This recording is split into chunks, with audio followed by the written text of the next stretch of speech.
You know what, Fizz? You can read those numbers and they sound sweet and great, but I'll tell you, watching this guy compete is fun. He's a competitor. He loves to go after guys. He likes to pitch in every single game. Now, that might be Nick Adenhart's number he draws in there on the back of the mound you just saw, or the initials of his grandparents, which he does with regularity, but that's Nick Adenhart tonight. Still, heavy-hearted, the Angels lost a beautiful guy. Speaking of beautiful, that's what that is. Strike one. Weaver likes to stay on the corners with his fastball. He's going to bring a curveball and changeup in when he feels he needs to. He has been nails here at home. He has the third lowest home earned run average at 1.23. So Weaver, he's been getting ahead with that fastball, and he's been showing a two-seamer this year where he's been getting some early count outs with. Yeah. Last year Weaver won 11 games. He's won 3 thus far. Just watching him with his off-speed stuff, it's been good. Changeup will fool a lot of people. Now, we've seen him in a couple starts this year where his curveball was the dominant pitch, and he stayed with it. That was his strikeout pitch. Now, the reason his record is what it is at 3-2 is because he hadn't gotten a lot of run support. This guy's pitched his heart out this year so far. Oh, look at that fastball at 92 miles an hour. It was about chin level on Pasednik, and he waved right through it. Strikeout number 1. A little overmatched there. Steady as she goes. See the outfield there? Hunter back in there again. This guy's tireless worker, man. Always ready to go, making great plays. His Mighty Meister and Sturz is in there with Howie Kendrick up the middle. You got Morales and Figgy on the corners. Jeff Mathis gets the nod over Napoli, the slumping Mike Napoli. There's a curveball, strike 1. So far, both hitters, strike 1. That's important, getting ahead. Ramirez has been, like Pasednik, very hot in the series, batting .348 his last 13 games. And that raised his average from 200 to 247. Very talented guy. We saw his skills defensively last night, and certainly we saw them offensively in that 17-3 blowout as he had 4 hits in the first 4 innings.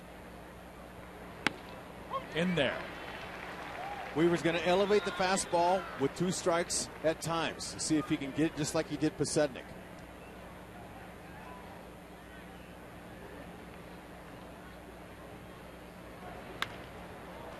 Hit sharply, but right to Howie Kendrick.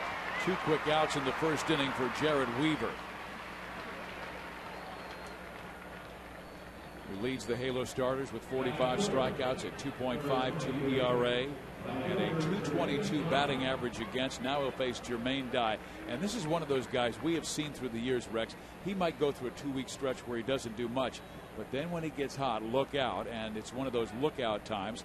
5 home runs, 14 RBIs in his last 11 games, and even his outs were line outs yesterday. He's a baseball player. Just big and strong. A lot of that natural strength. Until he doesn't spend a lot of time in the weight room. He's just a big guy and has very good hands and great eyes. 6'5".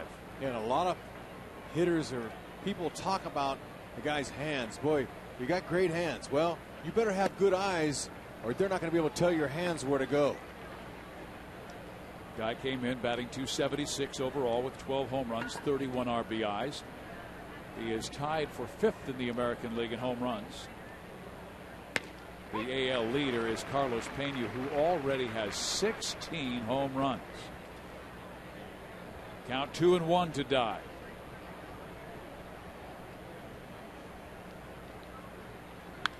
Went after him with the fastball, 90 miles an hour. A little late life to it, and all he could do was send foul. Meister Asturis getting the start tonight over Ibar. And this guy, what a player. Very, very nice player. 75 infield starts last year he made. Just committed 4 errors, Fizz. 50 games at shortstop, 20 at second base, and he played 5 at third. So this guy can play anywhere in the infield, and he does it very well. With all a .326 average at home, .330 mark with runners in scoring position in his career. He's a solid player, and Scioscia loves him. Scioscia wasn't able to use him as much this weekend because he had a tight back in that Dodgers series. Still, the Angels took 2 of 3, and Weaver makes quick work of the Sox. He washes all 3, Pasednik, Ramirez, and Dye, striking out 2.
Sean Figgins with his 14-game hit streak, batting .400 in that time.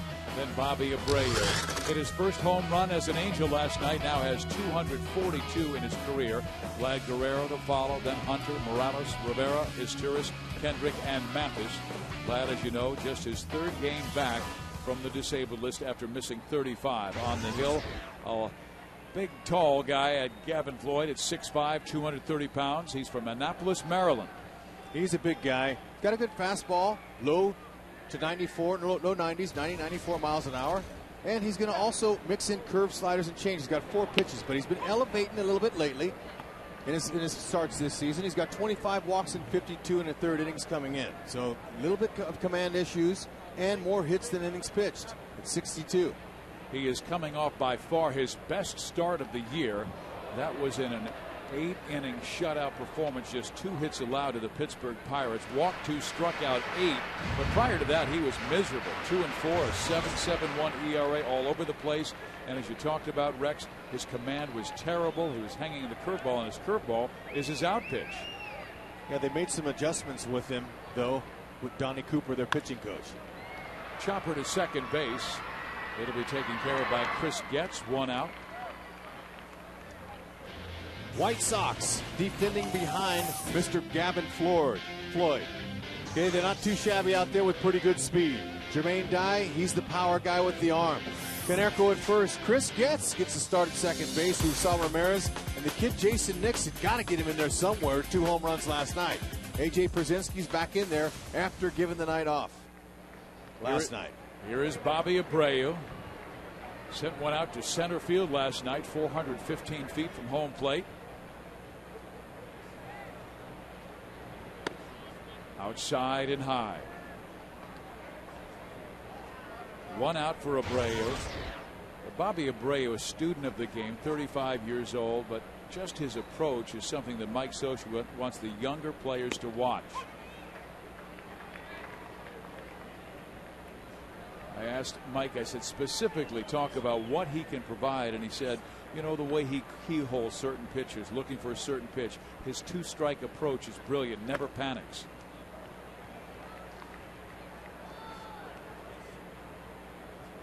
There are times he will be very aggressive on the first pitch. Mickey Hatcher loves him. He said he's the most patient hitter he's been around. He said his plate discipline is greater than Mark Teixeira's, and he said he means that as a compliment because he thought Tex was as disciplined as they get. Speaking of Tex, he hit another home run tonight. How many's he got? He's got 15 now, and the New York Yankees have a 6-0 lead over the first place Rangers. The Angels came in 4 back of Texas. Hey, our guy Morales has got 8 and a whole lot cheaper.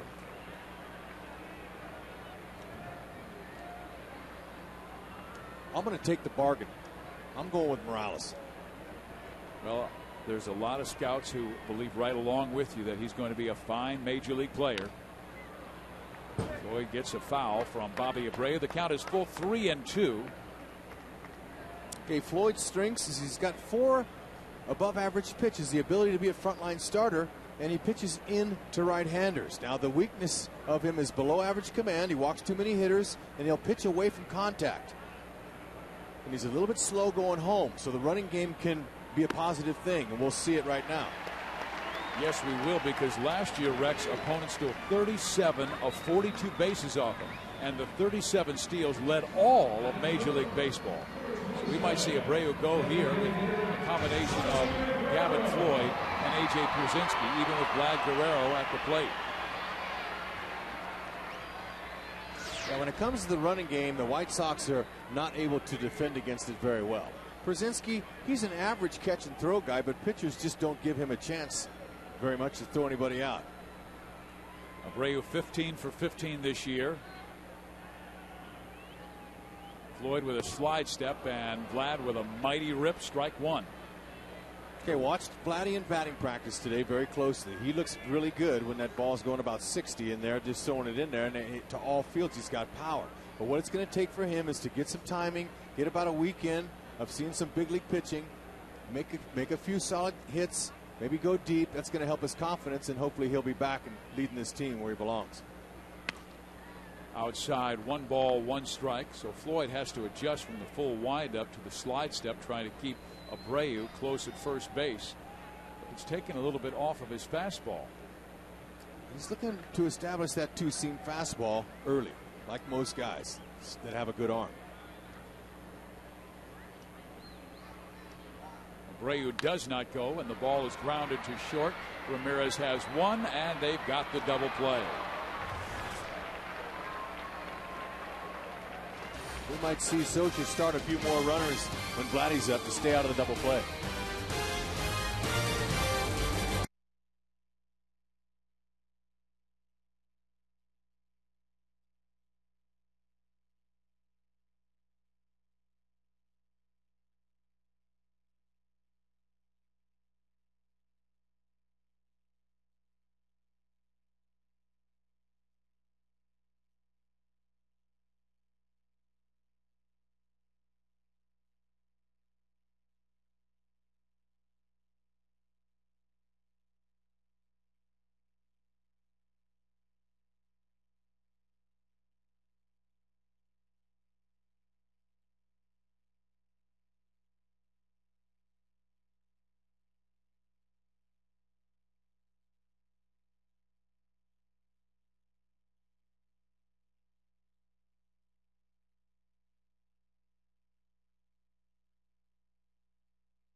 Forces Network, broadcasting to the U.S. Armed Forces, serving in 177 countries and aboard ships at sea. They're watching around the world in Iraq, Germany, Italy, Southwest Asia, South Korea, and Japan.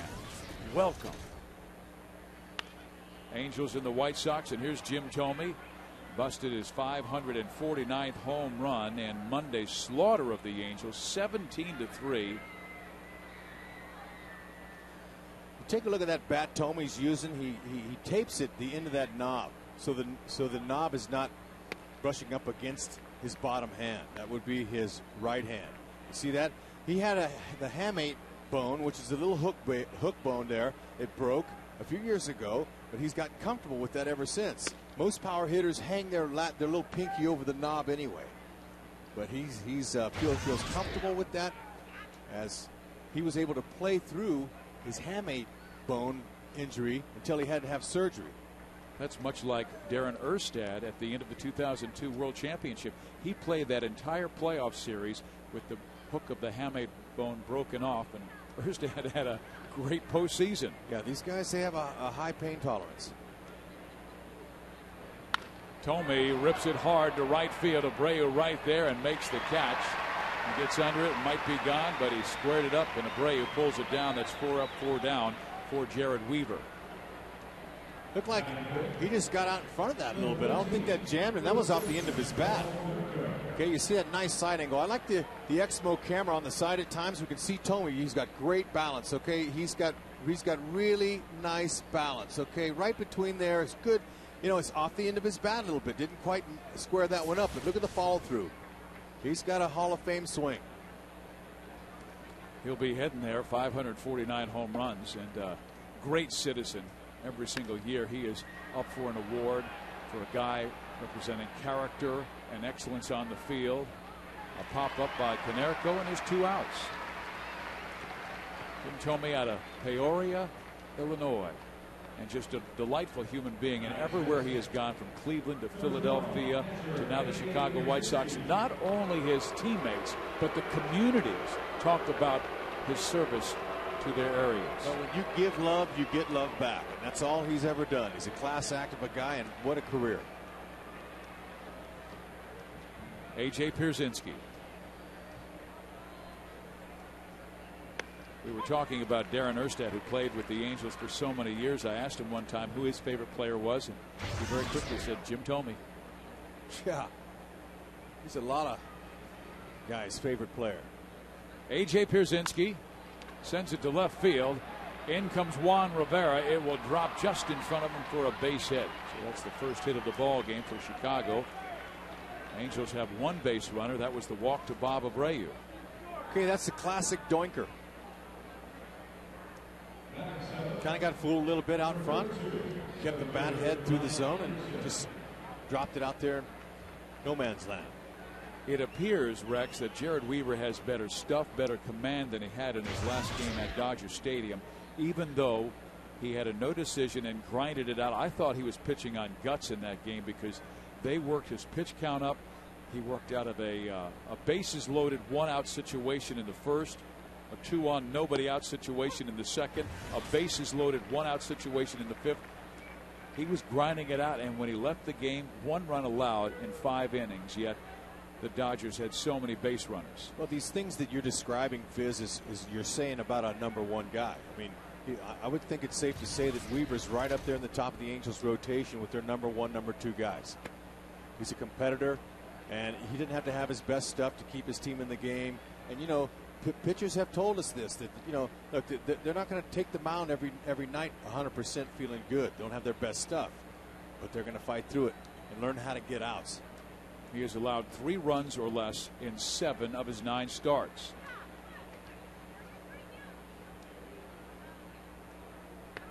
Good breaking ball.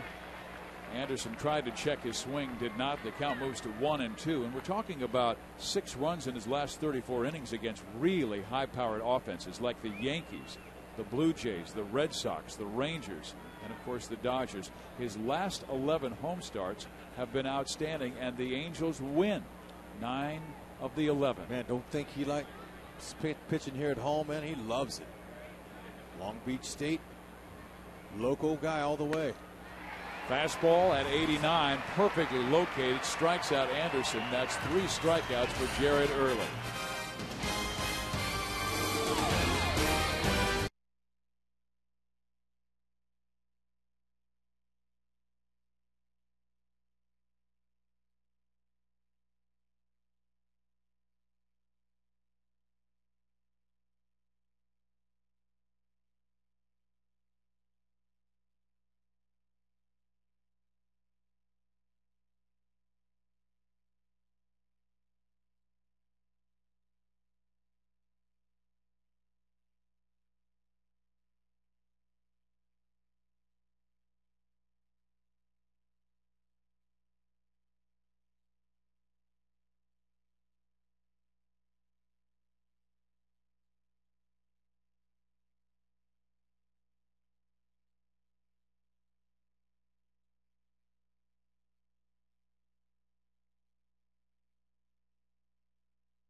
Scores of 17-3 and 4-2, and the Sox had scored only 38 runs in the previous 12 games, only 8 hits or less in each game, but 21 runs and 35 hits in the first 2 games of this series. Gavin Floyd would like to see that kind of offense. Right now he's got to quiet the Angels, though, and that means Torrey Hunter, who has been sizzling in the month of May. You see the 40 RBIs. That's good for a tie for fourth in the American League. Evan Longoria has the lead with 49, but 24 of those RBIs have come in the month of May, 4 shy of the Angels' May record set by Mo Vaughn in 1999. Last 10, pretty good. Yeah, you know, outside of Torrey and Figgy, the Angels' offense has been a little soft lately. They're hoping that you know, Gavin Floyd will they'll tax his pitch count, get a high pitch count up, maybe get in that bullpen a little bit, but they got to get some big hits too. I'd throw Juan Rivera in that mix. I think he's played well. No, he has. He's been a little bit hot, but still, there's a lot of offers in there. A lot of guys that just haven't really been able to get the hits. But last night they hit it hard, but atom balls. Okay, now this is one place that they can't defend you. Over the fence. That's a line shot and a beauty. You don't square up a ball any better than that. It got out in 3 seconds. That's right, we counted.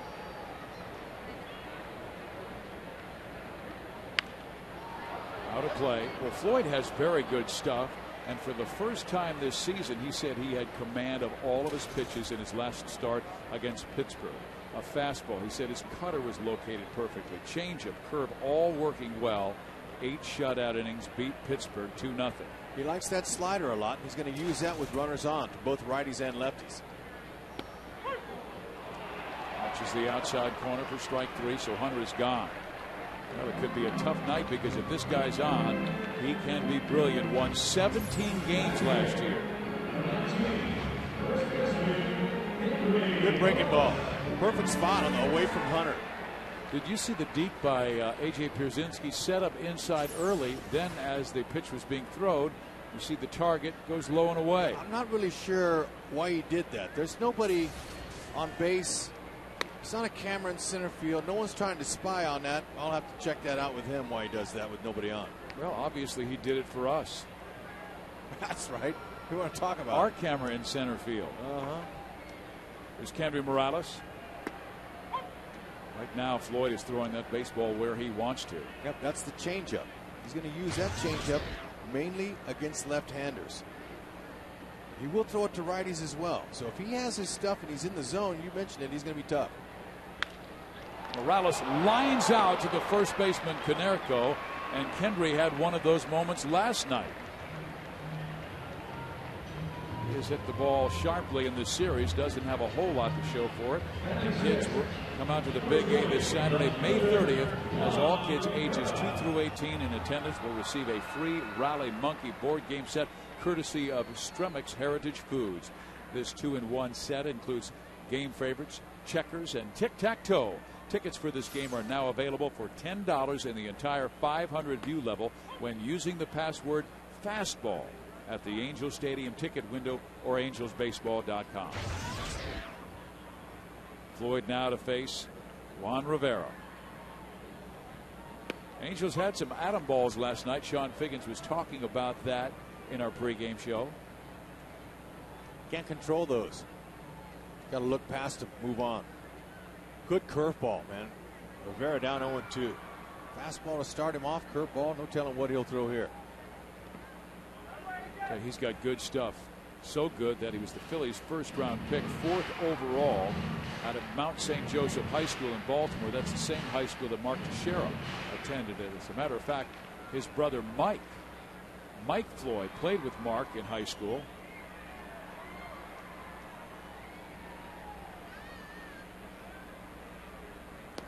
He's going to be tough. A pair of strikeouts in the second. Hunter and Rivera, 2 hot guys.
on average, and Jared Weaver, number 3 in the American League, at 1.23. Of course, his first major league complete game was in this ballpark against Toronto.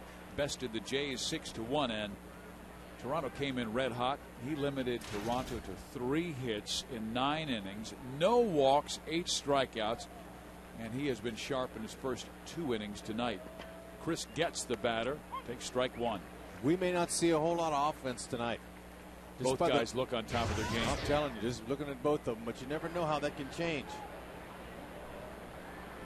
We didn't think, there's no way that the Angels would come back on Billingsley, who had a 4-0 lead at Dodger Stadium the other day. That guy, we thought he was going to be just shut the rest of them down. But the Angels kind of crept back in it with some singles, and, they pressured him with a few doubles. Good breaking ball by Weaver.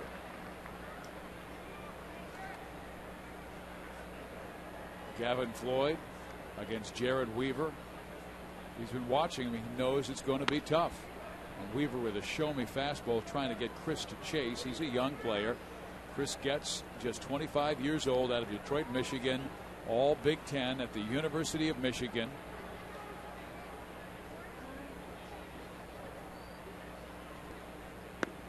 Good curveball, and he strikes him out. That is 4 strikeouts for Weaver early tonight. Sometimes it's his changeup, sometimes it's his curveball. And in this game, he struck out a couple with the high fastball.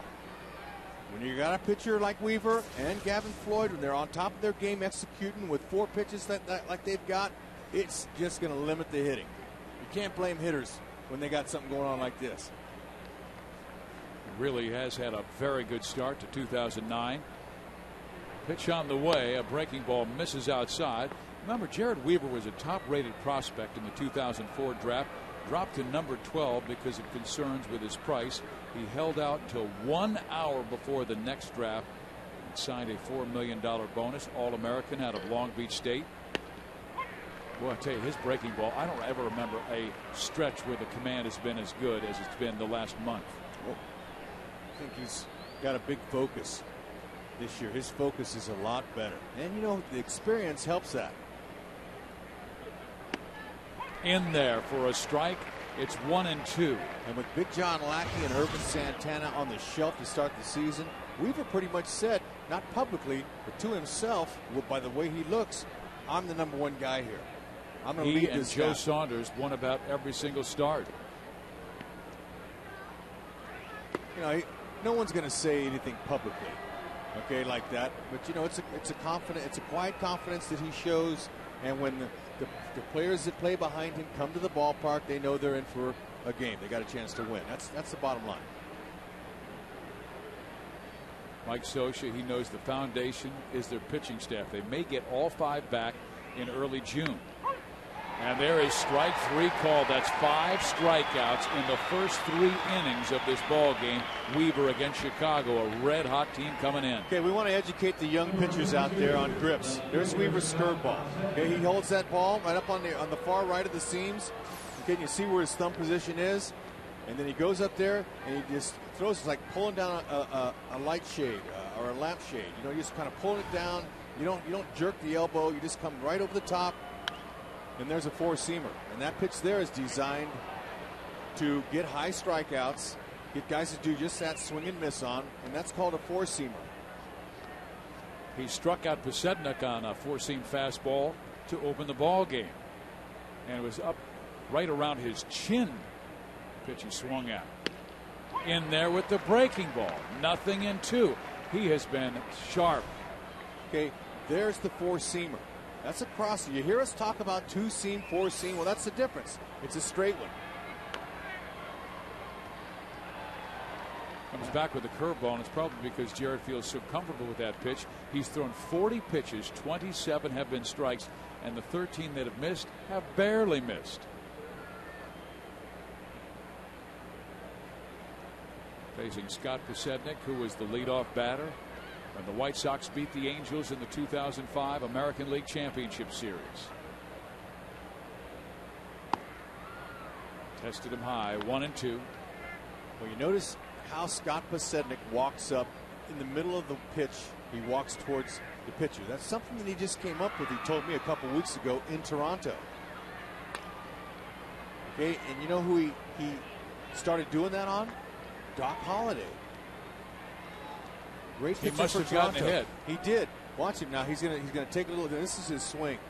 Okay, but before that, he walks up into the swing, and he said he got a couple of hits off Doc that way, and now he feels good. It makes him feel comfortable and relaxed.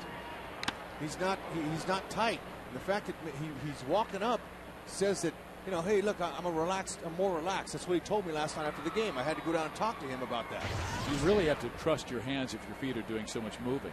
That's right. You know what? Your feet can move, but you got to keep your head still. And he's been successful. He's got some big hits in this 2-game series. Weaver runs it down and tags him as he races by for the final out. Pasetnik said, no, he didn't. But Jared Weaver, when you're 6'7", you can stretch out. Gumby got him at first base. All right, Weaver says, you know what? Forget about the transfer from glove to hand. I'm going to take him myself.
So does Gavin Floyd. Floyd shut out Pittsburgh last start, but came in with a very high 6.5 earned run average. He will face Meiser Izturis, Howie Kendrick, and Jeff Mathis. Back up the middle, glove by Floyd, 1 out. It's at Home Depot doing more on defense. Last night, Chicago outstanding. Yeah, it was Nix on that play there. Bartolo applauded him. I'll tell you, Ramirez was all over the field. Bartolo helped him. It helped him out a lot. You know, Bartolo only made really one mistake, and that was the home run by Bobby Abreu. But still, there were some balls hit hard. So Kendrick to right field. Dye will take care of that, and 2 outs. You just get the feeling Chicago won the American League Central last year, 89 wins. They won in the clutch. They forced the 1-game playoff, beat Minnesota, and just about every player was back. Now, they did release or let go to free agency several clutch players, but Ozzie Guillen knew what he had and knew this was a power team. They have had a slow start the season's first 7 weeks, but it seems like the last week they've gotten hot. And Rex, from what we've seen on Monday and Tuesday, yeah, they look like they're getting it together. Jeff Mathis, the batter, is over his last 14 to drop his average to 224. Had a solid month of April.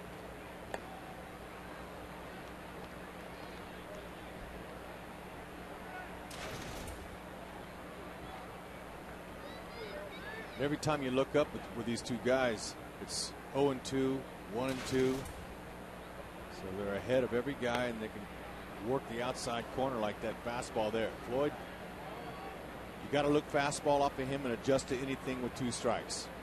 A 2-strike approach. Curveball skied out of play. Napoli is getting a breather. Hasn't been swinging the bat all that well. So this is a good chance for his roommate, Jeff Mathis, to get on track.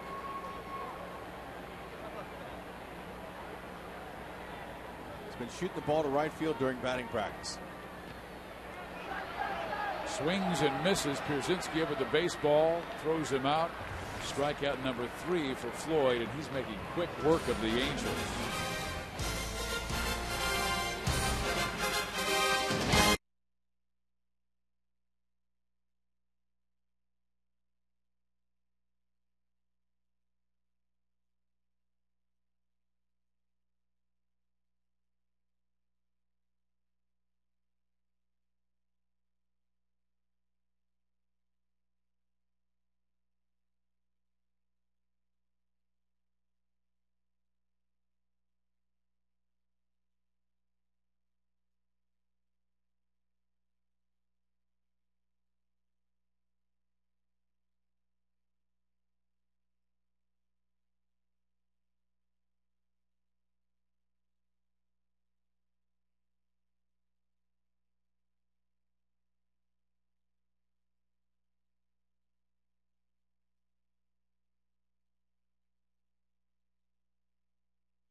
Under 3 over a full season. That means you've got to throw at least 162 innings. We'll give you the answer later in the ball game. But right now, Jared Weaver, he has a 2.52 ERA, and it's dropping after 3 shutout innings. He's allowed just 1 single. That was the bloop base hit by A.J. Pierzynski in the second. Yeah, just a little doinker. Alexei Ramirez. Comey hit 1 ball, a semi-liner. Pretty hard off him, but other than that, not a lot. You get that first pitch curveball over because most ball players, Rex, aren't looking for a first pitch curve. They want the fastball. Yeah, you're not going to swing at that. Ground ball third. Figgins has it. Guns it across. 1 out. Fans, are you looking to break away this summer? If so, head out to the Big A tomorrow night, as all fans in attendance ages 21 and older will receive a mystery scratcher that could win you a weekend getaway to Pechanga Resort and Casino. Other prizes include vouchers worth up to $100 redeemable at Pechanga. Everybody's a winner, so you can't afford to let this promotion pass you by. Purchase your tickets at angelsbaseball.com.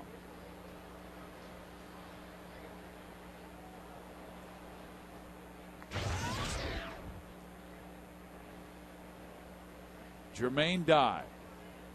Dye struck out swinging his first time up.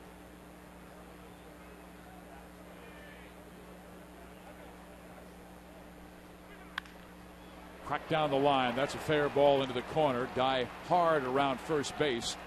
And he will hold there as Juan Rivera got to it quickly. He's been playing the left field carom as good as anybody. We saw Garrett Anderson for years he threw left-handed. He would catch that ball and spin and fire. He did a great job when he was here all these years with the Angels. But Juan Rivera, he's got a good throwing arm, but this ball kicks off right to him. So he's got his momentum behind it, and Jermaine Dye did the right thing. As Harold Baines, their longtime Chicago White Sox first base coach, he's held him up, says, hey, look, you better not go. Baines at first base. Jeff Cox, third base coach. Batter Jim Thome. Lined out to right his first time up. Waves at the breaking ball, strike one. I have a feeling that Weaver's ratio of throwing strikes with his curveball is like 80%. It seems like every single one is in there. He has thrown first pitch strikes to 11 of the 13 White Sox that he's faced. Struck out 5. Both pitchers, when they miss, they're barely missing tonight. And because they're so aggressive early in the count, I would imagine we might see some early count outs. Guys swinging at that first pitch.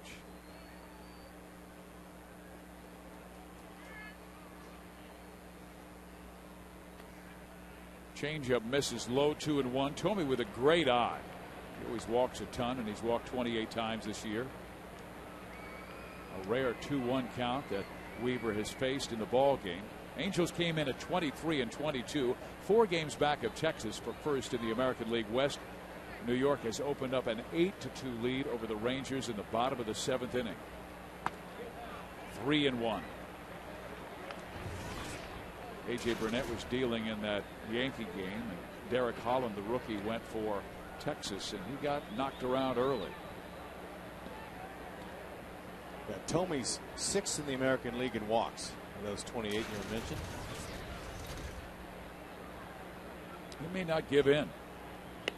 He doesn't. He throws him a changeup on a 3-1 count. That's confidence. Yep, we've seen that a lot. Throw that pitch anytime he wants to for a strike.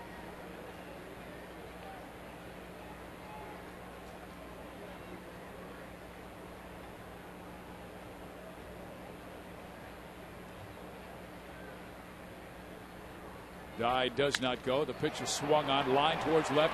That's a base hit into the corner. Rivera plays the carom, brings it back to the infield. Runners on second and third with just 1 out for Chicago. Okay, he went with a fastball in the outer half of the plate. Thome was able to keep his hands back and throw it down the line. Okay, that ball's on the outer half of the plate. Would have been strike 3 had he taken it, but the Expo side swing shows again Thome. That's by Howards. Perfect form. Great balance. First jam that Weaver has been in. Runners on second and third and 1 out. He was able to wiggle out of so many jams at Dodger Stadium in his last start. The Angels won it 3-1, but Weaver only lasted 5 and received a no decision. He got out of bases loaded 1 out jam in the first and the 5th inning. Paulie's been good in these situations. 378 hitter with runners in scoring position. Strike in there. Dye runs well, but not as well as he used to. The Angels are playing their infield back, although Morales is in even with the bag at first base. Figgins, if it's hit to him, he'll likely be coming home. At least holding Dye at third. All calls time. Figgins is back. That's good. Gives him a little bit more range. Konerko, a pull hitter.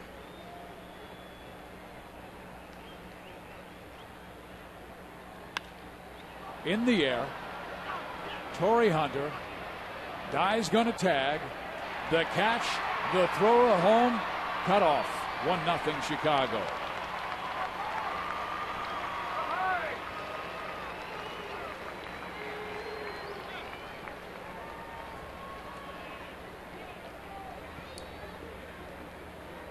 Hey, Konerko, he knew looking for something up that he could do exactly that on. Torrey Hunter, he's got a good arm for center fielder.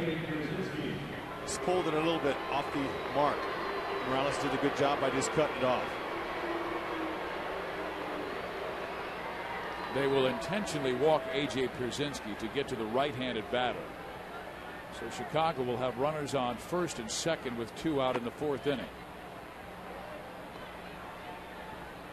That is only the 2nd earned run he has allowed in 30 1/3 innings in his career against the Chicago White Sox. Had allowed 1 in 26 1/3 coming in, 26 2/3. Last year, shut out Chicago in 15 innings. This will be his first walk of the game, and it is intentional. Both guys have been on top of their games. One of those games where whoever blinks first. And the Angels blink first with a sacrifice fly slugged by Konerko for a 1-0 lead. The Angels have never led in this series. They lost badly 17-3 on Monday and lost last night 4-2. They'll have tomorrow off, then host Seattle for a 3-game series before going on the road to Toronto, Detroit, and Tampa Bay. Three very tough opponents.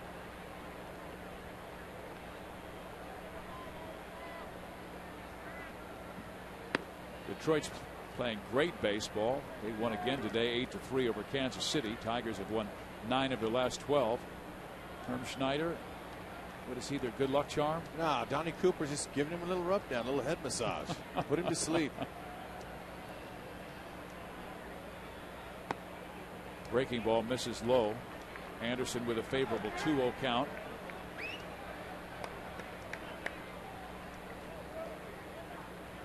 Still working over Herm. He's their trainer, one of the best all time. He's not worried about his hairdo. Guess not.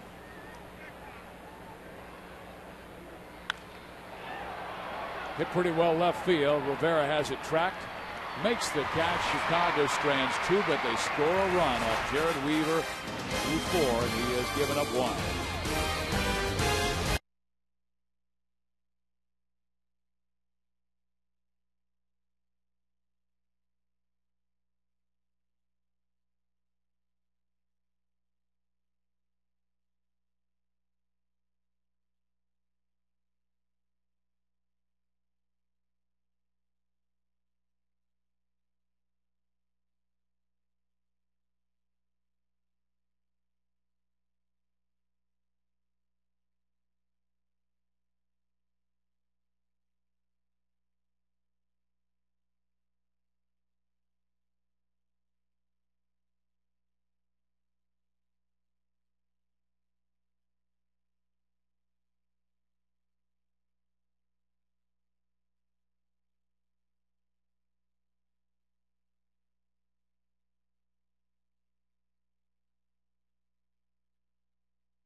Sometimes a pitcher's going to throw you a borderline pitch that you can't really do anything with.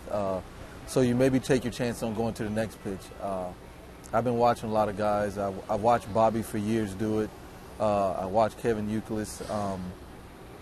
And you pick up things and you continue to try to get better as a hitter. I want to get better as a leadoff guy.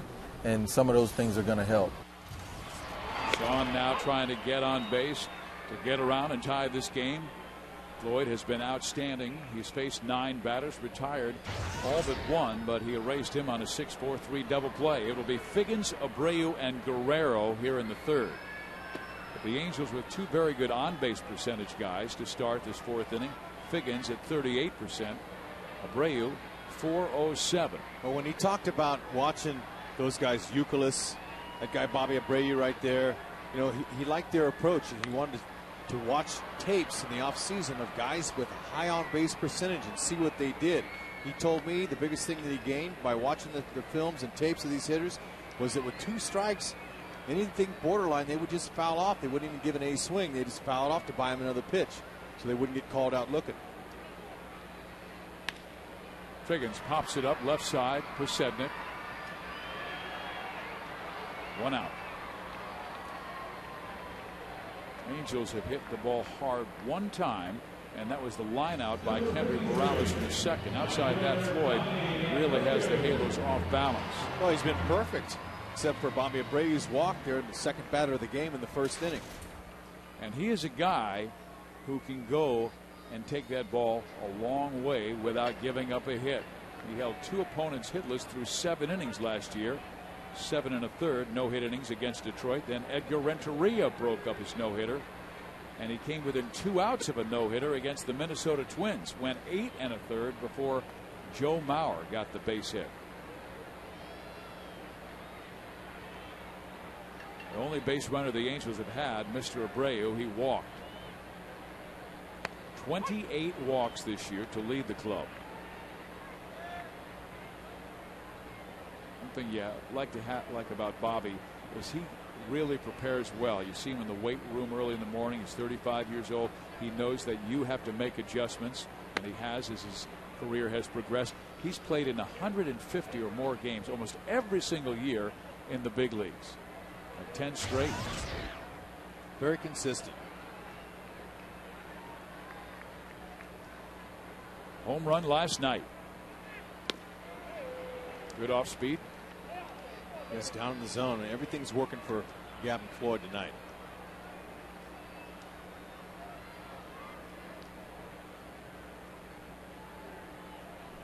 He was leading with his chest, I understand. Pitcher Gavin Floyd. His command was way off.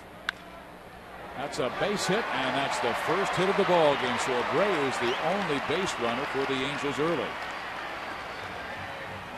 Aflac Trivia Time, question and answer. It's about ERA. Who was the last Angels pitcher with an ERA, earned run average, under 3 over a full season? And the answer is Jim Abbott in 1992 with a 2.77 earned run average, and he lost 15 games. Man, the offense didn't give him very much. No run support. Speaking of offense, fans would like to see Big Daddy get on track here. Abreu at first. Floyd brings it. There's a line drive base hit to right field. Abreu hard around second, will stop there. Dye has a very good arm, so first and second for the Angels with 1 out. Hey, second base hit now for Vladdy in 3 games. Good stroke. Early breaking ball. Waited on it nicely too. There's a first ball breaking ball that a hitter struck well. But Vladdy, he's unlike any other hitter. He's got great eyes. He just goes to rip it. Here's a guy who's been ripping it of late, Torrey Hunter. 9 RBIs the last 4 games. Has 2 on, 1 out. Angels trailing by a run.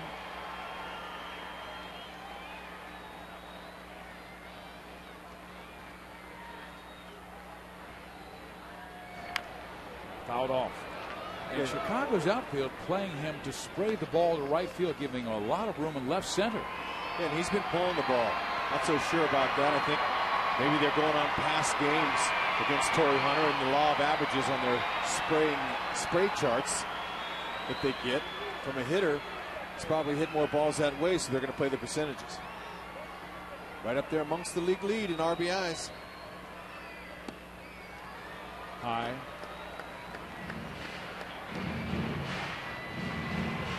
One ball, 1 strike, 2 on, 1 out. 4th inning. Torrey has definitely had the spotlight since the beginning of the season, and Vladdy getting off to a slow start, then going on the disabled list for 35 games. He's been doing the damage. A tapper.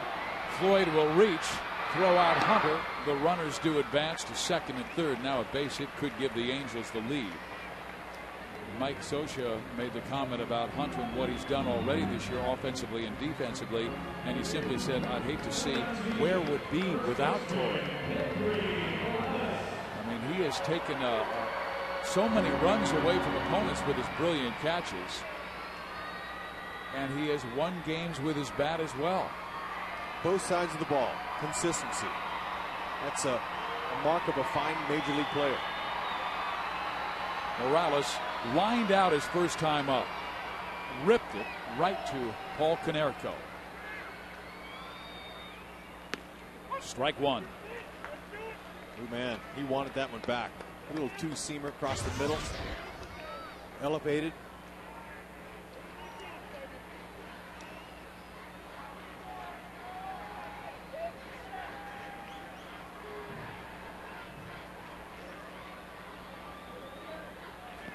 Breaking ball that gets away from A.J. Pierzynski. Abreu came about a third of the way down the line, then backed off. Yeah, Abreu, he's getting a good lead now. Floyd, he's going from the straight windup. Third baseman, Jason Nix, he's way off the bag towards the back cut of the grass. So Abreu, he's taking a quiet lead as he's walking down that line, and he's measuring them up. Abreu's getting a big lead down there at third base. See him? See how far Nix is off at third base. Hits that one sharply, right at the wrong man. Konerko takes it again and takes another base hit away from Morales. Well, the Angels just hitting smashes at Chicago.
Fastball, okay? It's like a two-seamer. There's the four-seam fastball straight upstairs to get the out. Curveball, good depth to it, down and out for another strikeout. Slider, almost the same kind of grip, but just a little bit of a break just to tease the right-handed batter. That's Lexus pursuing perfection off Jared Weaver's pitches. Weaver now working with the first batter, Chris Getz, who pops it up foul territory. That will reach the seats. Rex, what do you think is his best pitch? Well, I think it's his changeup for sure. Okay, his changeup is a very deceptive pitch because he has the same arm speed off of his fastball, and it's tough for a hitter to pick that pitch up.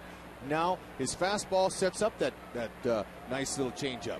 That's, I would say, his changeup, fastball, curveball, maybe in that order. But he might tell you his two-seamer getting ahead. Strike one is, but it's straight. I think it's the changeup. Like that there. That was a beauty. When he came up, he was an extreme fly ball pitcher. In this game, 4 flyouts, 3 groundouts, 5 strikeouts. Throw that changeup, strike one, and again doubling up with it. That's filthy. See, so he's going right to that. 2 changeups in a row. Hey, look, it's got a little bit of downward movement, but see, it has the hitter way out ahead of it because it's thrown 10-mile-an-hour difference than his fastball. Kendrick, 1 out. And it's all about balance for a pitcher. A pitcher wants to stay balanced over the rubber the best way he can to keep his mechanics in form. If he's not in balance, there's their mechanic coach, the pitching coach, Mike Butcher. He's there to kind of, hey, stay back a little bit. Same type of thing as a hitter. A hitter wants to stay on balance. And the pitcher's job is to throw him off balance. And if the hitter continues to have problems, that's what the hitting coach is for. That's why they have individual coaches for each element of the game. Jason Nix had a great game last night with a pair of home runs. His Turris throws him out, so very quickly 2 gone in the 5th inning. Jared likes that. one pitch out. He has thrown a total of 68 pitches and just 5 in this inning to get 2 outs. So you mentioned he's a fly ball pitcher, but when he keeps the ball down and locating, especially with the two-seamer, he can get some ground balls. As the first two-seamers become more a prevalent pitch in this 4th year for him. That's right, and he calls it a no-seamer. And to me, that's like a dry spitter. When you don't have your fingers on the grip on the seams at all, you don't have much leverage. But he somehow is able to find a grip and throw it, and it sinks down and away. Morales gets it to Weaver. Another early count out. He throws just 7 pitches to get 3 outs in the 5th inning.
Gavin Floyd. This game beginning to look more and more like that 1-0 Angel victory when Joe Saunders outdueled Zach Greinke in this ballpark.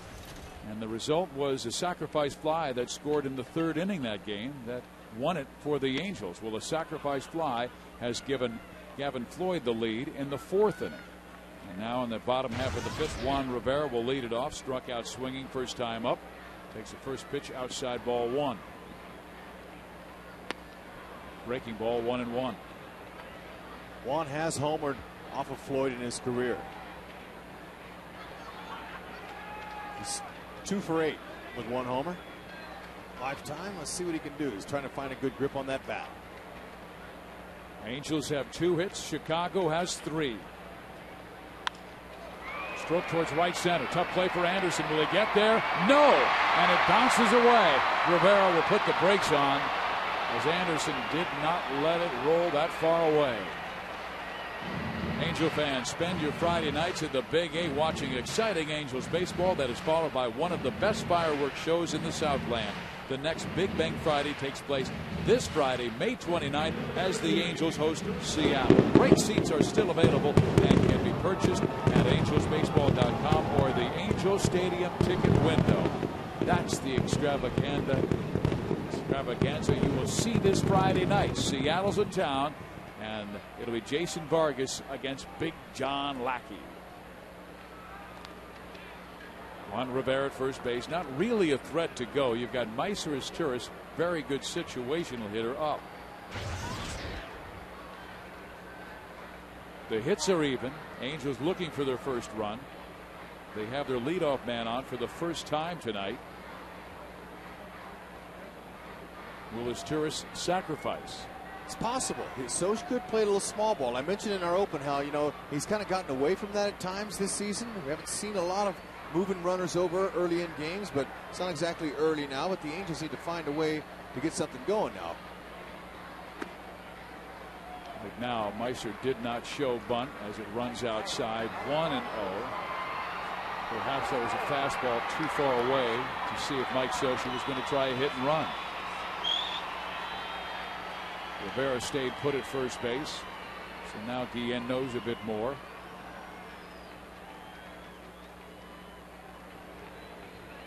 Rivera's going. I'll hit and run, but he lines out to Ramirez. And Ramirez will tag Rivera for the double play. Well, the Angels just doing some stupid hitting. They're hitting it right at people. That's right. You can't control that bunt. Instead of the sacrifice bunt, Scioscia says, hey, look, let's try to put somebody in motion. So nothing you can do. That's just a big hang with him. But a great idea. And right guy in the right spot. Good fastball he got right to Ramirez. We'll just tag Juan with the second out. In the last inning, Kenby Morales rips a shot with runners at second and third, but Paul Konerko dives and makes a sparkling play on. Morales twice has recorded outs on smashes to Konerko. Here is Howie Kendrick with 2 out, nobody on. Chicago doing everything right in this series. They've outscored the Angels 22-5. They have 38 hits in the 3 games. They had 5 home runs and have 9 extra bases hits in the first 2 games of this series. Guillen came in, his team ice cold. Breaking ball, swing and a miss, and Kendrick's getting himself out. He's swinging at too many bad pitches. Pitches.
Look at that straight line of the balance by Weaver.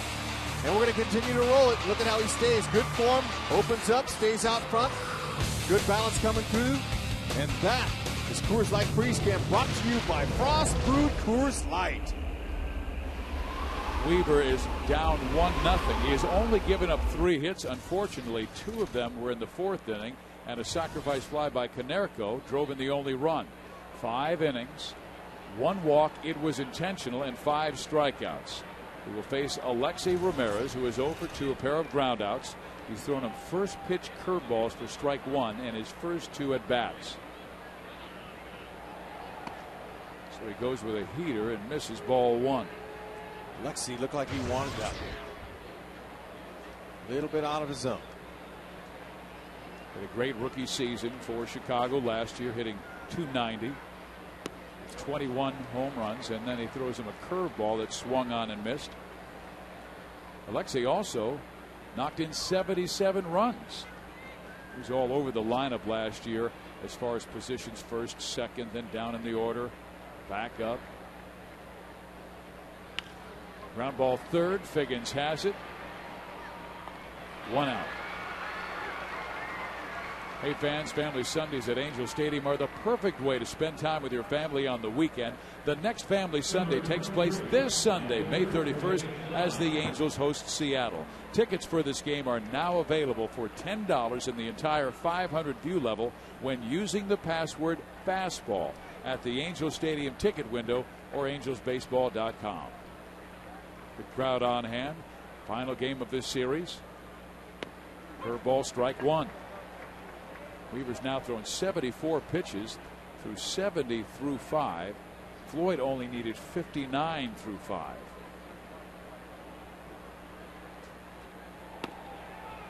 Just missing. Dye started the trouble for Weaver back in the 4th inning, lining a single to left field. Moved to third on the Thome double. And then Konerko hit a fly ball to center field. Torrey Hunter made the catch in the throw, but throw offline, and the run scored in the sacrifice fly. New York has gone to the 9th inning in Arlington, Texas. Yankees 9, Rangers 2. Teixeira hit his 15th home run in that ball game. Those are the two teams that have the most power in the major leagues. The Rangers went into that game with 76 home runs, the Yankees with 73.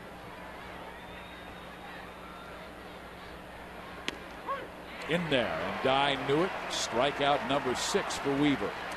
Yeah, he'll get you thinking, Weaver, with that good changeup and his curveball. You know, sometimes hitters will think up there. They're going, okay, well, up, too late.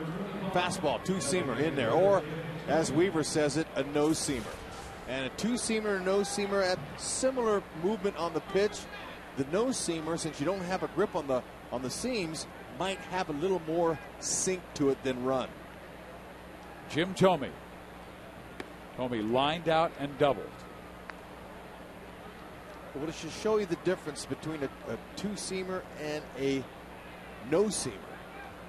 Just by the way they hold the ball. Now, to me, it'd be tough. Well, Thome has hit the ball hard all 3 times up, lined out, doubled, now singled. Yeah, but if it's up like that, Thome or any good hitter is going to hit it. So that one was up. There's a no-seamer. See, those 2 fingers aren't even on the seams. Neither is his thumb. But sometimes pitchers going to have a hard time gripping that. That's why you don't see that often. Scott Shields will throw it. Matt Palmer told me that he's thrown that pitch a few times. But you don't see that. That's more of a dry spitter. What I mean by a dry spitter is that when you let go of the ball, your fingers just kind of pop together without having any kind of grip on the seams, and it sinks. And if it's wet, that's an illegal pitch. A wet spitter, the bottom's going to fall out of it and have a funny rotation. Paul Konerko. And you know, hitters can tell that too. Back in the day when guys used to try to lube up and Vaseline it, and hitters could tell. They could tell by the rotation. And when the pitch was thrown, he'd go, check that ball. That looked funky. It's like Gaylord Perry. I mean, he would go through all the gyrations on the mound, acting like he was going behind his head, getting it off of his neck to the bill of his cap, and it was just an illusion. Right, all the gyrations that pitchers go through, especially back in the day you mentioned, Gaylord used to always have these things where he'd go to his hair and his head and his hat, so it kind of kept him, and he did it on every pitch. Kept him guessing. Yeah, so you just weren't really sure, except the hitters could tell when it came out of his hand.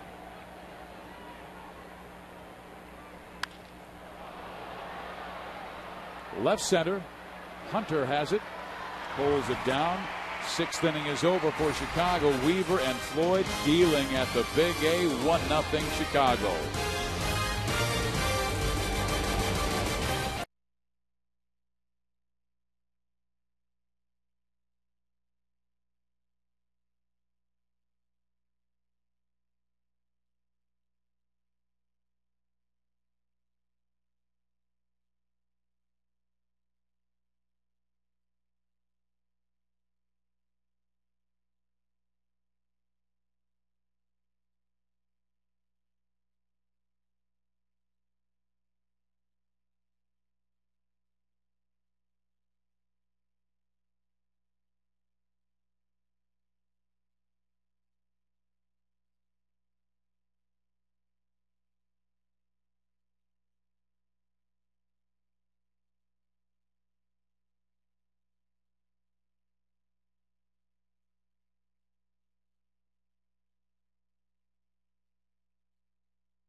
AT&T, the nation's fastest 3G network. AT&T, your world delivered. Just some of the images of brilliant pitching we have seen thus far from Gavin Floyd and Jared Weaver. And as you know, baseball is a game of inches. Just a few inches for a shot by Kendry Morales or a shot by Meiser Asturias, and the Angels might be leading 2 or 3-1. Instead, they're trailing 1-0 because they've hit a lot of atom balls in this series and certainly in the last 2 nights. Yeah, you know, I like how they put that stuff together. They're so good out there in the truck. Jeff Kibler, he is our producer, and Matt the Dolly Lipper is our director.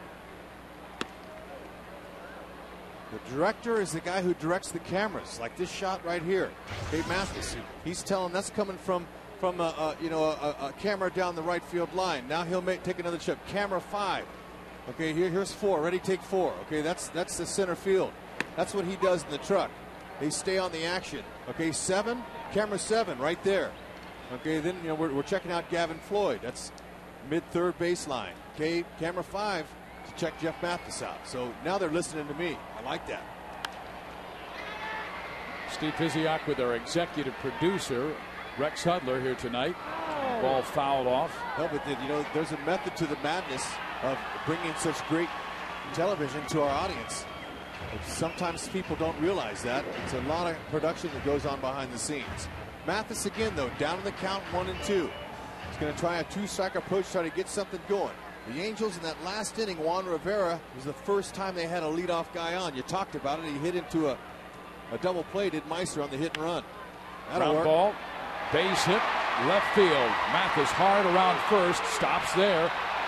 And Ramirez struggling to find the baseball. When he does, he throws a strike to second base. Mathis smart that he put the brakes on and stays at first, but Ramirez had that clip off his glove, and then he fumbled with the baseball in shallow left. And that's one thing you don't expect. Once a guy kicks it and he goes and gets it, picks it up, you don't expect him to kick it again. Mathis is already heading back to first base by the time Ramirez got it the second time around. But still, another leadoff batter on. Let's see what happens. Chicago expecting a bunt as Jason Nix is now on the edge of the infield grass at third. Konerko holding the runner in a little bit at first.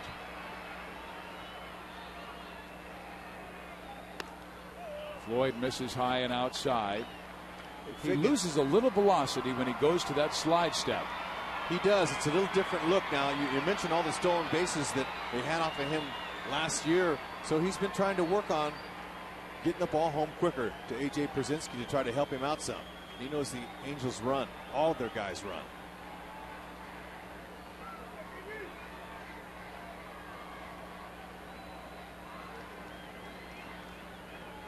Mathis hasn't gotten a stolen base yet this year, but he has the ability.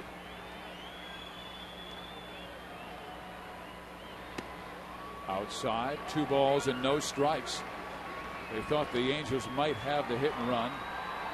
So sometimes the director, he can't figure out what he wants, so he just puts a triple box in there and shows you all of it. But he's got Mathis the runner, Figgins the hitter, and the third base coach Dino Ebel. Angel fans are hoping that Ebel has a sore shoulder after this at bat. Getting that man around to score. Base hit right field. Mathis turns second. He will hold there as Jermaine Dye was quick to that baseball. So it's the same situation as the 4th inning, only better with nobody out here.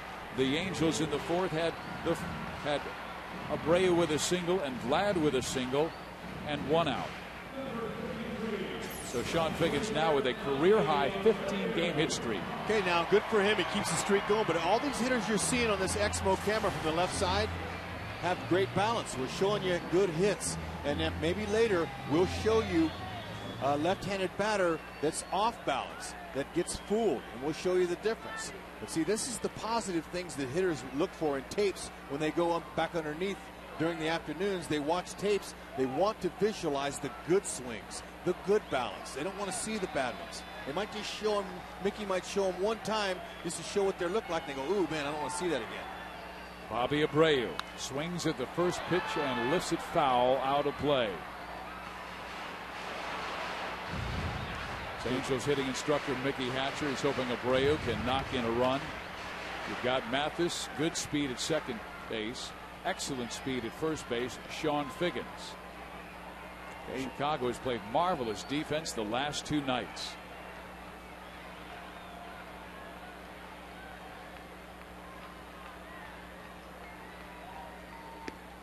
Strike 2. Abreu walked in the first, singled in the fourth. And when we were talking with Mike Scioscia about Bobby Abreu, and he said his approach is something some of our younger players, and he said one of the keys is his 2-strike approach, how patient and confident he still is. With a great eye, that helps. He knows the strike zone. He hits it well, right field. That'll be over the head of Dye. It's up against the wall. Mathis scores. Here comes Sean Figgins. He will score, and the Angels go in front for the first time in this series. All right, Bobby Abreu, he golfed that one. He waited. That ball hung up there a little bit, and Abreu was able to see it cleanly and just stayed with it and pulled it. And the Angels got a break, as it didn't hop over the fence. If it hops over the fence, Figgins doesn't score. See, that's a breaking ball. Took a lot of time. He steps softly and then throws it. It's like a split second where you got to gather your time. See that? Barely just stayed in the park. That ball hops over that wall. Figgins is back at third base. It didn't. The Angels take the lead. Big hit by Bobby again on an 0-2 count, so he didn't panic with 2 strikes on him. Nice smooth swing, and the Angels are in front 2-1.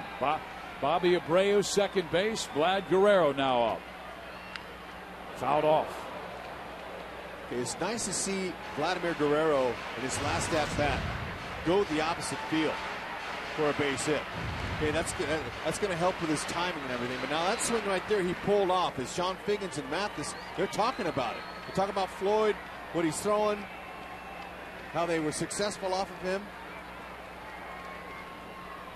The Angels making adjustments on Gavin Floyd. No hit them through 3. Now they have all 6 of their hits in the last 3, and a swing and a miss and strike 2 to Vladdy. Okay, now we see Vladdy in these early stages of coming off the disabled list, swinging a little bit too hard. He wants to just stay with the line drive approach like Abreu did. Start his career off, with no home runs. First time in his career he'd gone this long, but he hit one last night, but he stayed with the singles and doubles. That's what Vladdy wants to do. The home runs will come. He has 1 this year. 7 shy of 400 in his career. It's hard to critique a lifetime 323 batter. Yeah. Coming from a 262 batter. Good point.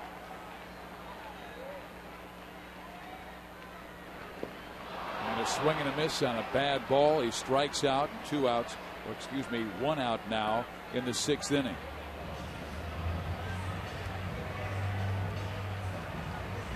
But that's why you've been paid the last 11 years to give critique regardless of what you hit in the major league. Yeah, but Fizz, please don't tell people we get paid to do this. Well, then you should please not tell people that you're a lifetime 262 hitter. Well, there's nothing wrong with that. That's 262 points more than I hit. Well, that's as a part-time player. That's not too bad. I like to dog myself, but really, we did the best with what we could do. But, man, not all of us are blessed to have some of the skills like this batter here. Man, is he something. He gets one to his liking. Ooh, like a hanging curve there. He dismissed that one. He's going, oh, man, throw me that again.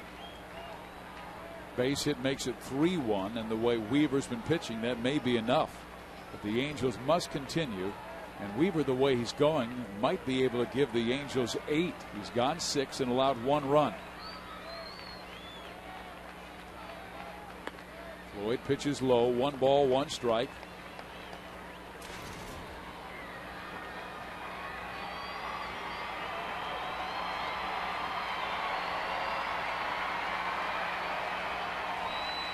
That's what they pay these middle guys for. Pick up the runs. Abreu did his part. Vladdy missed. And now Torrey Hunter wants to pick up the scraps with 1 out. Ground ball, 3rd. Nix has it. Throws out Torrey Hunter. 2 outs. So they'll leave it up to Kendry Morales, who's been the tough luck hitter tonight. He lined out to Paul Konerko, then with runners on second and third last time up, hit an absolute rocket on the ground that was speared by Konerko and came back to the bag to record the out. I would expect him to pitch to him with first base open. And a right-hander on deck. They're going to intentionally walk him. Yeah, then they're not going to take a chance with Morales.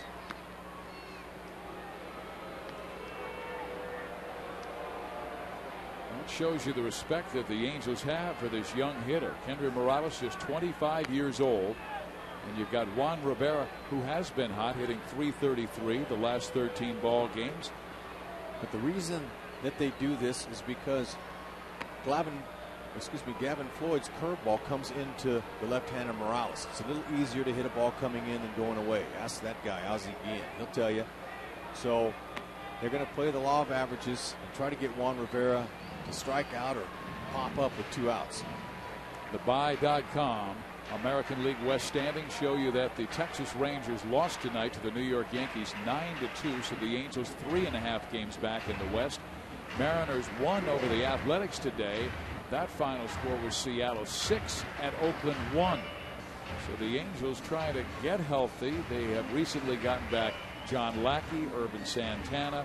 They'll get back Kelvin Escobar soon, but they also, remember, had to place Scott Shields on the disabled list with tendonitis in his left knee.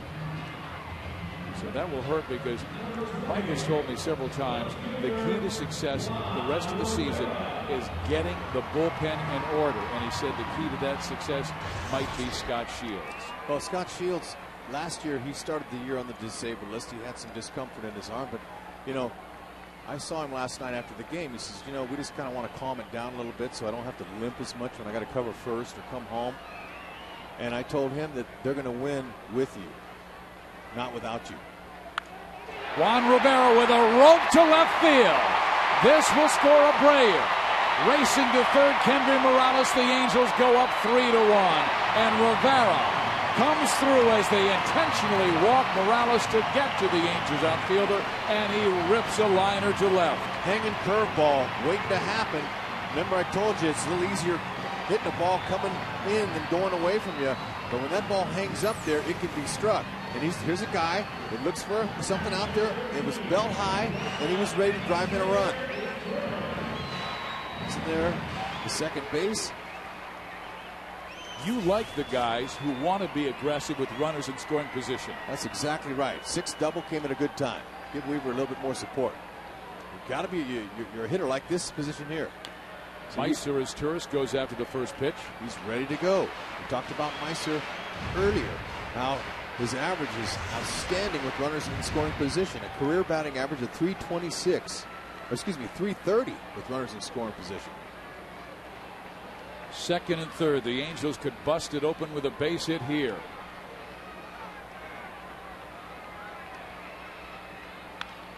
Ground ball, Konerko. Gets it to Floyd, inning over, but the damage has been done.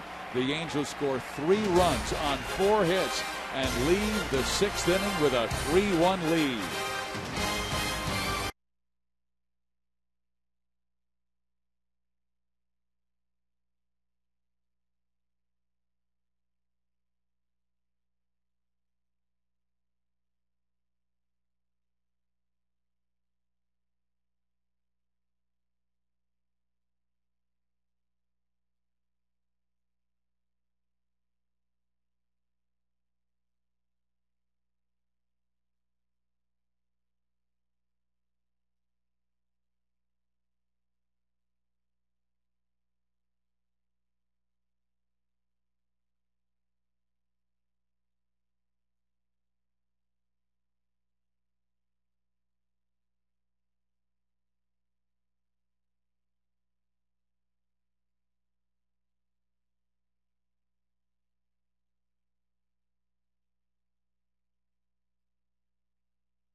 Juan Rivera scored, Bobby, to make it 3-1 Angels. Angels trying to salvage the final game of this 3-game series. They lost the first two, 17-3 and 4-2. A.J. Pierzynski will lead it off. He's been on twice against Weaver with a base hit to left and an intentional walk. He now has 13 hits in his last 24 at-bats, last 7 games of the Big A. So he likes this ballpark. Nubs that one towards Figgins, who comes in quickly. His throw is in time. Nice play by Sean. Let's go back to last night with our Jack in the Box outside of the box. All right, check this out. Torii Hunter makes a great catch again, right in the fingertips. They call this a snow cone. Why? Because the ball sits there right at the end of it. Okay, now he walks back and he goes, "Atta baby, you're so sweet. Thank you for making that catch for me." Love that communication between man and glove. That's Torii Hunter outside the box. Of course, Jack's inside, and he wears the gold. I have a feeling Torii is going to take his glove to Jack in the Box for dinner tonight. He owes it a nice one, no question, a big juicy burger. Here is Brian Anderson, who's 0 for 2 with a strikeout and fly out. Anderson came up at a big time in the 4th inning after they scored their 1 run. And with a couple of guys on, he flied out, popped up, right side. Kendry Morales. Well, Jared Weaver loves this, Hud, because he's getting quick outs. He's only thrown 84 pitches and almost through the 7th inning. Watch out now. He's been on the roll. He's got a complete game already this year, and he went 8 strong innings in Texas. But I just love his pitch efficiency. He would get to 100 pitches by the 5th or 6th inning last year.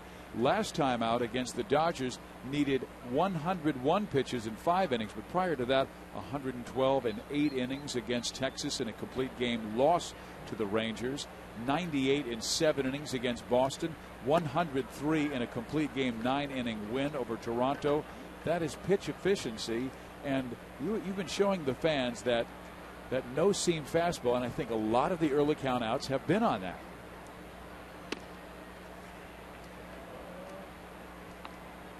Weaver has been getting a lot of early counts, outs you mentioned, but also he's pitching ahead. 2-0 here, though. He's falling a little bit behind. 2 outs, no problem. Keep her down. He's got 8 ground ball outs. Let's see, 1, 2, 3, 4, 5, 6, 7, 8. Pretty even on the fly out to ground out ratio. Gets the batter.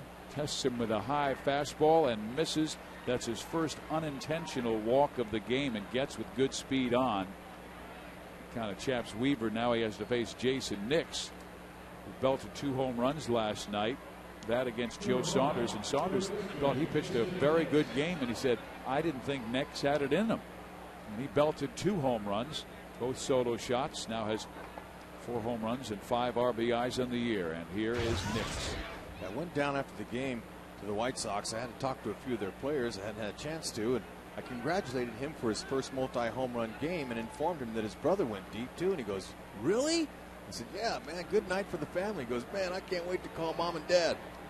And you'd think that would be a rarity, but it's not. Matter of fact, it's the 4th set of siblings who have homered on the same day this year.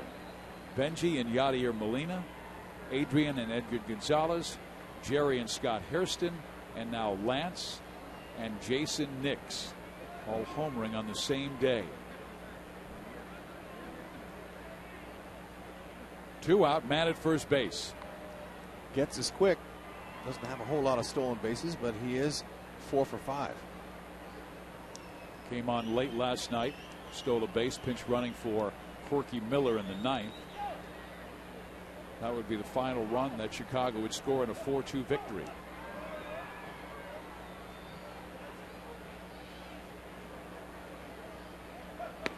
In there.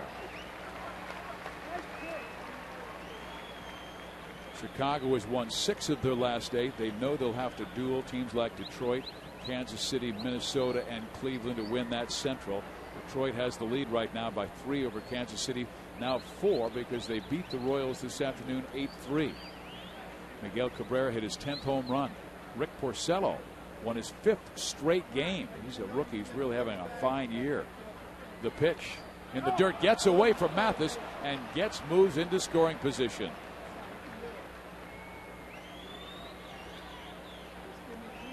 That might be a wild pitch. That kind of hit the dirt. We can't expect a catcher to block all of them, although we rarely see a ball get underneath Mathis. Let's check it out here. Let's see it again. We got to do that. Okay, it bounced first, so usually that's a wild pitch sign. And Weaver asked Mathis to come out. He wanted to discuss how to get this guy out. Now it gets in scoring position. Very good speed. Nick's 26 years old, out of Midland, Texas.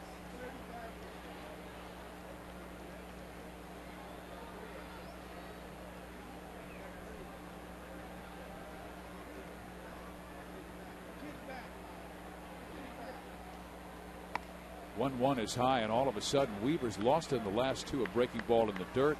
Now a fastball way up high, and he is rarely missed by that margin in this game.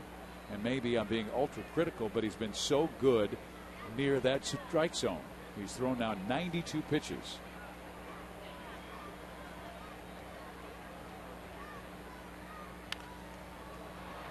Out of play.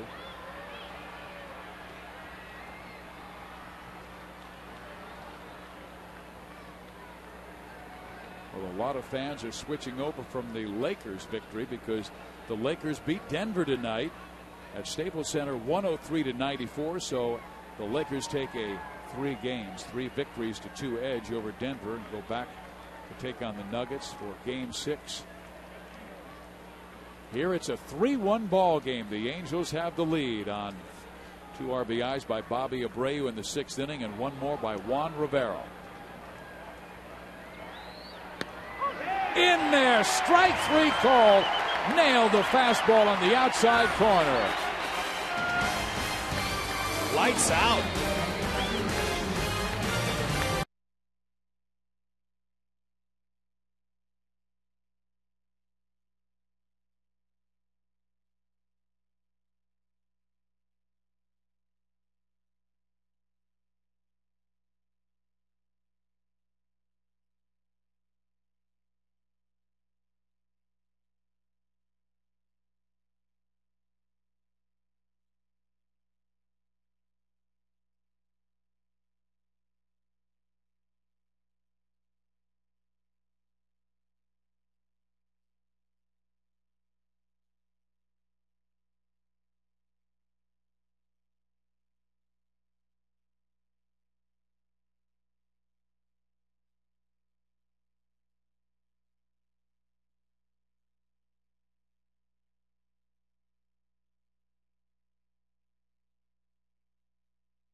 All you have to do is enter the ultimate Father's Day experience at Angel Stadium, courtesy of the Stanley Works official tools of Angels baseball. Enter at Ganal Lumber Stores by June 12th. No purchase necessary. Howie Kendrick trying to bunt his way on to start the 7th inning for the Angels. The Angels had early bunting practice at 3 o'clock this afternoon. Out was Meiser's Turris, Sean Figgins, Eric Ibar, and Howie Kendrick. Dotel and Gobble up in that turkey pen. I only said that because of Gobble.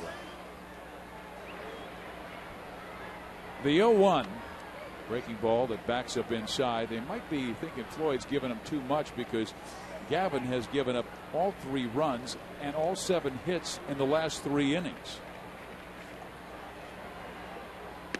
Good breaking ball. And Kendrick, we told you, he's swinging at a lot of pitchers' pitches. So the pitcher's going, they look at the videotape and say, he doesn't swing at strikes, so we're not going to throw him one. But, you know, they're not perfect, and they're going to make some mistakes, and Howie's going to have to capitalize on them. Rolls this one to third. Nix has it. Throws him out. One down. Howie's an outstanding hitter, and he will be. Career 360 in the minor leagues.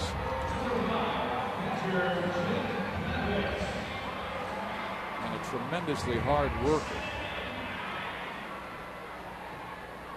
Angels trying to take one of 3 games in this series with Chicago. I told you that they outscored the Halos 21-5 in the first 2 games of this series. Jeff Mathis started the trouble for Floyd back in the 6th inning with a base hit.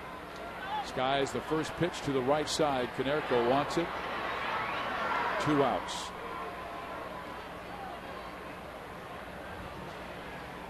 New York beat Texas 9-2.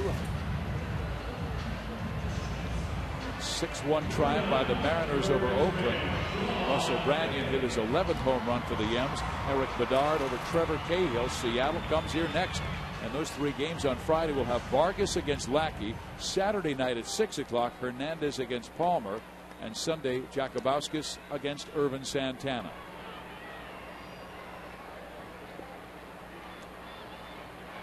Figgins takes a strike. Seattle will not be easy. First time they came to the Big A this year, they took 2 of 3. Sean with a single to right field to stretch his hit streak to 15 straight games, the longest in his career. He had tied it at 14.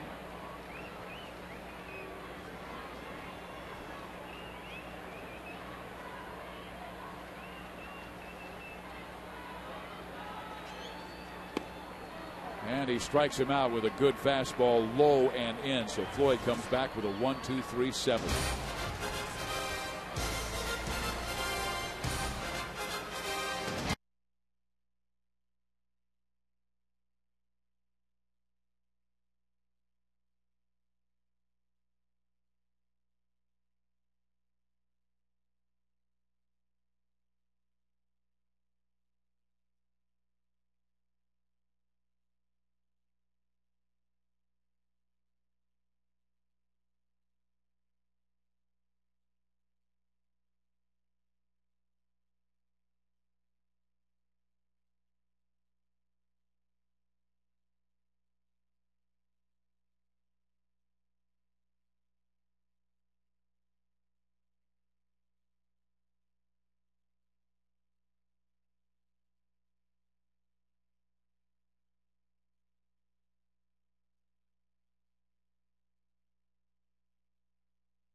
Back on the hill. He has been terrific, throwing 81 pitches, 54 of them strikes. He's been able to get Pasebnik tonight.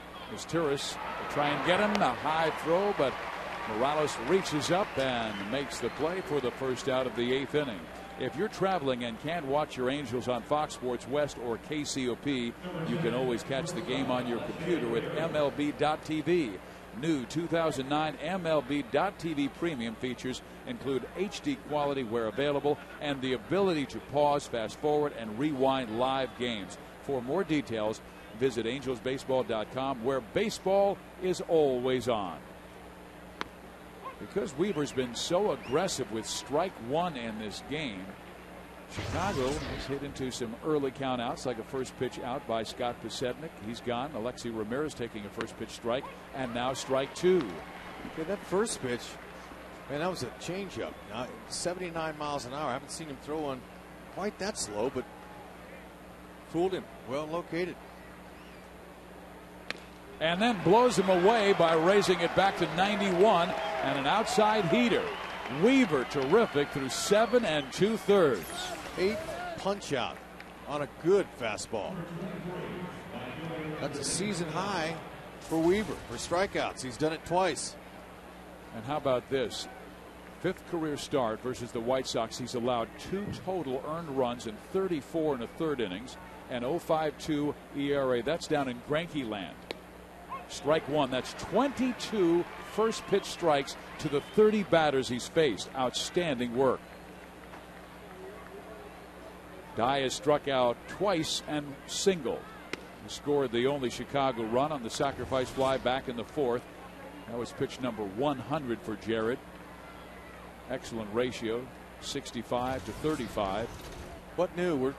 We've been seeing the same Weaver every time out. As consistent as you can get. 3-2 record may not look too impressive, but it's because he wasn't supported with a lot of runs in some of his earlier starts this season. I guarantee if he gets a quick out here, he'll fight Mike Scioscia to come out for the 9th. Out of play. 2 balls and 2 strikes because he looks outstanding and looks like he still has the stamina. And that's because he has never thrown more than 19 pitches in any one inning. We saw John Lackey at Dodger Stadium having a nice little conversation with Scioscia, and he talked him into letting him go out for one more inning. Maybe Weaver will do the same. Popped him up. He looks great through 8. And Morales takes care of Dye. And Jared Weaver, oh my goodness, what a performance tonight. A 3-1 lead over the Red Hot Sox.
Had the conversation, then went and sat down.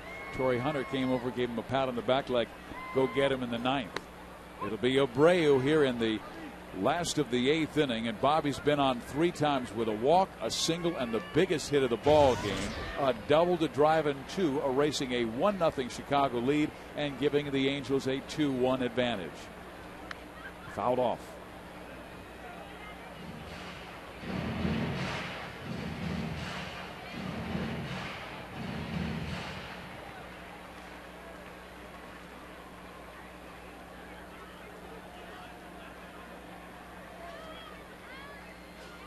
Abreu was down 0-2 in the count when he doubled off Floyd in that big at bat in the 6th. Just barely missing inside. Beautiful pitch thrown by Floyd. Brian Fuentes starting to warm up. They have a pair of left-handers coming up. Thome will lead things off, then Konerko, a right-hander, then Pierzynski, the lefty.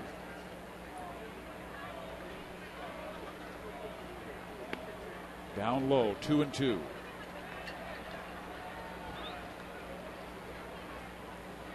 Weaver's got that mentality. I've taken it this far. Let me finish the job. And you know what? That's good to see. Our pitchers through this first quarter of the season have gone a lot deeper than Scioscia expected. In there, it grazes the outside corner. Looked a bit outside. Angels baseball is brought to you by your Southern California Ford dealers and the new Ford Advantage plan. And by Jack in the Box. Right now, try the new mini sirloin burgers. They're 3 delicious burgers on toasted mini buns.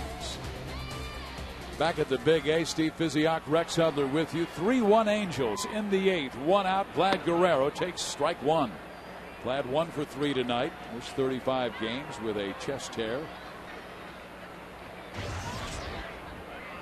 All of his hits have been singles thus far. Swing and a laser beam to center field, but right at Brian Anderson, 2 outs. Okay, he's getting closer to that big fly. He's hit the ball hard twice. Actually 3 times. His first time he hit it to a double play, hit the ball fairly well, but it's going to come. It's going to happen. And that's what Scioscia says. And anybody who's played the game long enough understands that, you know, when you're out 34 games, it's going to take some timing to get back in it. In the 9th inning yesterday, Torrey Hunter belted his 11th home run of the year. A rope over the left center field wall. Fouls this pitch off from Gavin Floyd. Floyd now has thrown 100 pitches, 69 strikes, 31 have missed. Angels trying to run the record at 24-22 and move within 3 games of Texas, who lost tonight to the New York Yankees 9-2. Swing and a miss. Best game of the day had to be Baltimore's thrilling win over Toronto. The Jays have now lost 9 straight. Toronto actually took a 2-run lead in the 11th inning, 10-8, but Baltimore scored 4 in the 11th. Nolan Reimold hit a 3-run walk-off home run. Hunter strikes out swinging, inning over. 9th inning we go. Will we see the Dream Weaver?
The Nissan National 10 event for great deals on reliable vehicles. Look closer. Nissan delivers. And by Verizon Wireless, America's largest mobile-to-mobile calling family. The Angels with a 3-1 lead over the Chicago White Sox. New pitcher comes on, Brian Fuentes. Our In-N-Out Burger who's in, who's out. Jared Weaver did not look pleased coming out of this ball game after 8 innings, but Brian Fuentes, his job, closed him out. He and Jonathan Papelbon have the most saves in the American League with 12 each. Yeah, you know, we watched Weaver as we thought he might come out of the dugout, you know, and go back out.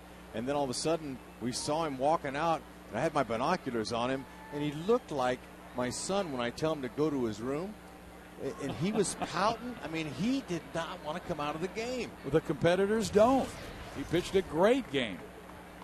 But you've got a lefty, a righty, and then a lefty. And Thome reached 2 times against Jared and lined out the other. He doubled, singled in the 4th and 6th. Fuentes is really tough against left-handers in his history. Good, you know, you can't blame him. Fuentes hadn't pitched since Sunday. He needs to get out there and get a little action in, stay fresh. That's what they pay him for, remember? Brian limited left-handed hitters to a 184 batting average last year. The count is 1-1. Thome with tremendous power. Threw the fastball by him. Rode it inside on Jim. 1 ball, 2 strikes. Got that good sweeping slider that he'll run away from left-handed batters. Yeah, he does. It's a tough one for him to command, but really that's his swing and miss pitch. But he will spot that fastball up. Great scoop by Mathis. 2-2.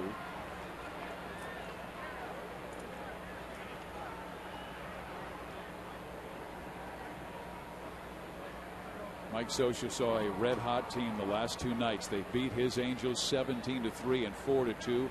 Excellent starting pitching. Tremendous offense in Game 1.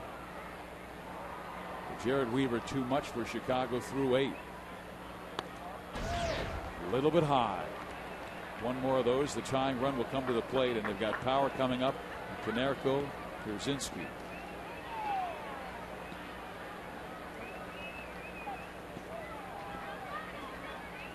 The 3-2. Ground ball. Kendrick has it. 1 out. Angel fans, join the United Way and the Angels Baseball Foundation for Walk United on Sunday, June 7th from 8 in the morning to 2 in the afternoon. Walk United will feature a unique course that will take you on the field at Angel Stadium. The walk will benefit the Angels Baseball Foundation and the Orange County United Way. For more information, please visit walkunited.com. Can't think of a better place to walk than right here at the Big A. Way to go, Angels. Heck, the Angels, they host the Buddy Walk every year here in November. And man, thousands of people come out to support the Down syndrome community because largely the Angels are gracious enough to give us the yard. It's beautiful. And you always have been tremendous in your sport with your Team Up for Down Syndrome program, raising awareness and helping out young people who need educational tools in our Southern California community. Got to do what we can, Fizz, and we're just kind of like Fuentes right now. He's doing what he can to get through Paulie. Want to keep this game. The Angels need this win badly. They want to go into the off day with some positive mojo flowing.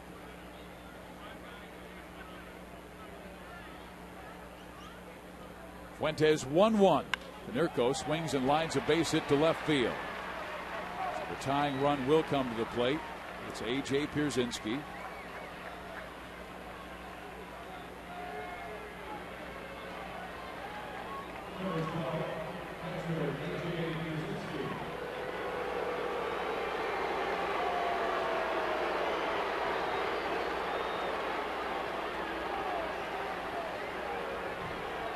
A.J. gets a few boos, but he is a very competitive player and has come through in the clutch in his past. Tonight he has singled, walked, and grounded out. The Angels would like a ground out here and maybe get 2 outs on 1 pitch. Ball 1. Fuentes, he's given up 19 hits now in 17 innings. And he's going to give up a single here or there. He's only been homered off of 1 time. Keep that focus. Look at that scowl he's got on his face. Down low, 2-0 count to A.J. Pierzynski. Brian pitching much better in May than he did April. He's allowed 1 run since May 1st, and that's in 9 games, covering 8 2/3. 2-0 fastball misses outside. It's 3-0. We've got the right-hander next in Brian Anderson. Mike Scioscia took out Jared Weaver, who threw 103 pitches in 8 innings. A strike across at 3-1.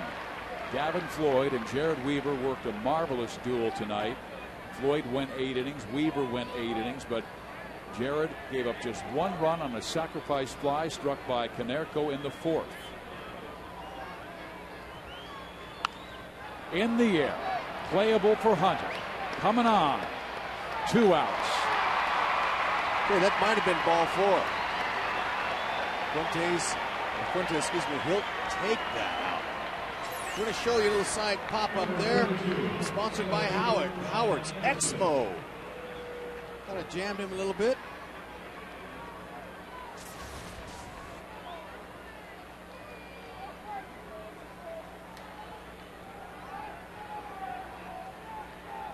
Now it's Brian against Brian. Fuentes against Anderson. Anderson tonight 0 for 3. Has struck out, flied out, popped up. This young man has pretty good power. Hit 8 home runs last year. Just 1 this season. Skies 1 to right field. This should do it. Bobby Abreu coming on. Makes the catch. Save number 13 for Brian Fuentes. And light up the halo as the Angels beat the White Sox 3-1. Man, I'll tell you what, this was a well-pitched game on both sides, but Weaver, he lasted a little bit longer, and it was that man, Bobby Abreu's 2-run double that opened it up. Back in the 6th inning, they scored 3 in the 6th, and Sean Figgins kept his hitting streak alive at 15 games. Way to go, Halos. That was a huge hit because Bobby on an 0-2 count rips the double, drives in 2, gives the